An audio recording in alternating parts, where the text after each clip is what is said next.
同志们辛苦了。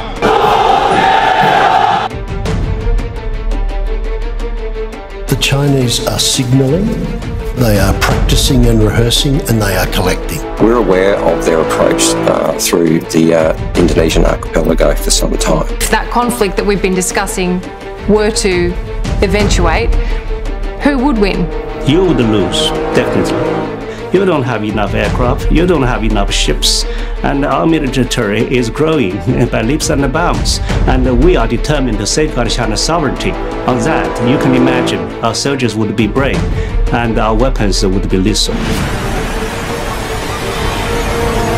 Gawat, dunia semakin panas dan parahnya. Saat ini, nama Indonesia juga ikut terbawa. We're aware of their approach through the Indonesian archipelago for some time. Iya, saat ini Australia kembali panik. So we're already at war with China. Very much. Ask the Chinese, they'd tell you. Setelah sebelumnya mereka ketakutan karena pengamat militer Australia dan media Amerika melaporkan bahwa Rusia akan membangun pangkalan militer di Biak Papua. Online defense publication, Moscow requesting access to an airbase in Indonesia's. Kini Australia kembali panik dan ketakutan karena saat ini mereka menduga kuat bahwa China telah melakukan persiapan perang pada Australia dan mereka menuduh China akan masuk melalui Indonesia. Were you caught off guard? No, we're aware of their approach through the Indonesian archipelago for some time. Iya, saat ini Australia sedang gempar karena baru-baru ini 3 kapal perang China telah melintas masuk ke wilayah perairan Australia tanpa pengumuman dan dengan berani melakukan tembakan latihan di wilayah laut Tasman, Australia. The Navy's readiness was tested when 3 Chinese warships sailed into these waters unannounced. It was a confronting sight. Thought to be the furthest south the People's Liberation Army had ever ventured, stopping to conduct live fire drills in the Tasman Sea. Dan kondisi ini semakin diperparah karena saat ini China telah memiliki pengaruh besar di wilayah sekitar Australia dan China juga telah sukses merebut pengaruh di sekeliling wilayah Australia yang sebelumnya telah dikuasai oleh Australia. It's a snapshot of what's happening across the Pacific. Australia has watched with concern as Beijing signed a security deal with the Solomon Islands. And just a couple of months ago, an agreement with the Cook Islands around economic development and maritime cooperation. Chinese officers are embedded in police forces in Fiji and Vanuatu, while Samoa has struck a deal to collaborate with China on security.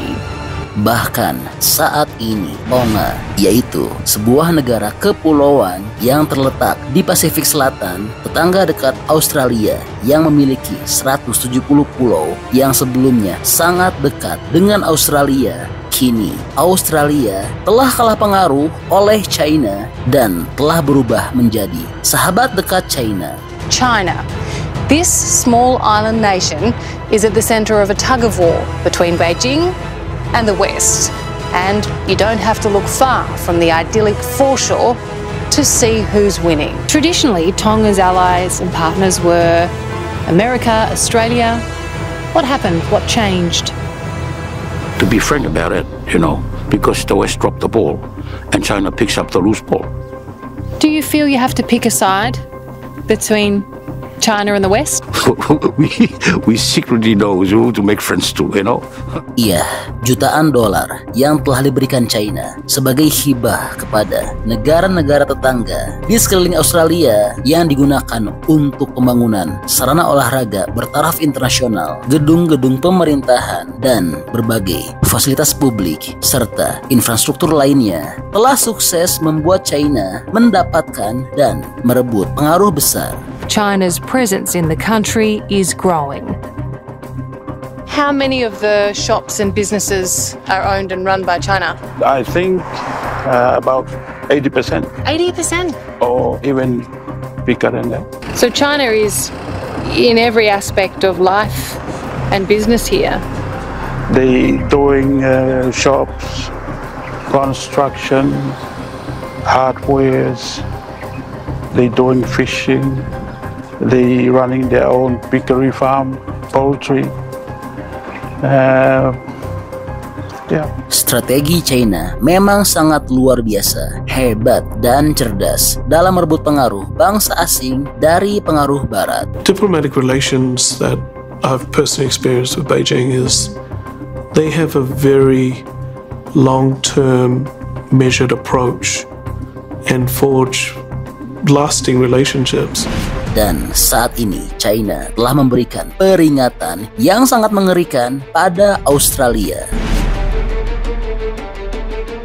You don't have enough aircraft, you don't have enough ships. You would lose. China has undertaken the most rapid military expansion of any country since World War II. Can you understand why that is a threat to a country like Australia? No, I don't think you're right at all on this point, because I would argue in a different way that China's rise has been unprecedentedly peaceful. Actually, it's a miracle in human history. Why does China need the largest navy in the world if its intention is peace? China's intention is not a secret, because we have made it quite clear that we want to build a world-class military. Not describe that as an aggressive activity, a show of force? I'm glad you mentioned this, because actually this kind of sailing by Chinese Navy would provide you a chance of soul-searching of what you have done to China. Yeah, if that makes you to think, I think that is good for you. So was that retaliation? Well, I think it's not a kind of retaliation, but it shows you, first of all, if you are talking about a law, Chinese ships also have rights to do freedom of navigation. But if you do not like this concept, then think of what you have done to China. Yeah, and then think about what China has done to you. This is fair. It's not very friendly, is it, to show up and do live fire exercises? Why wouldn't China warn us? Is it friendly that you have sent aircraft and ships so close to China? Yeah, to make all these provocations? Who did it first? Do not do unto others what you would not do to yourself, right? Historically speaking, you are always fighting other people's war, right? Be it in Gallipoli, be it in Afghanistan, yeah, or even during the Second World War, you're always fighting other people's wars. Why should you always fight other people? Why would you always follow other people's footprint? If that conflict that we've been discussing were to eventuate, who would win? You would lose, definitely. You don't have enough aircraft, you don't have enough ships, and our military is growing by leaps and bounds. And we are fighting our home turf, and we are determined to safeguard China's sovereignty. On that, you can imagine our soldiers would be brave, and our weapons would be lethal. Let's hope it doesn't come to that. Hopefully. Wah, luar biasa ya. Dan juga saat ini, baik China dan Australia sedang berusaha mendapatkan dan merebut hati Presiden Prabowo demi tidak kalah pengaruh di Indonesia. Ya, jadi ini info update untuk tanah air. Bagaimana pendapatnya? Menurut teman-teman, lebih baik China atau Australia?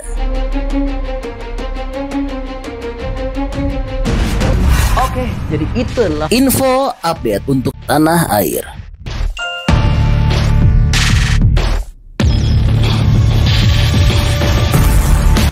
Oke, masih banyak nonton, jangan lupa untuk bantu di like dan di share video ini. Jangan lupa juga bantu untuk subscribe ya. Oke, stay tune at my channel. See you next video.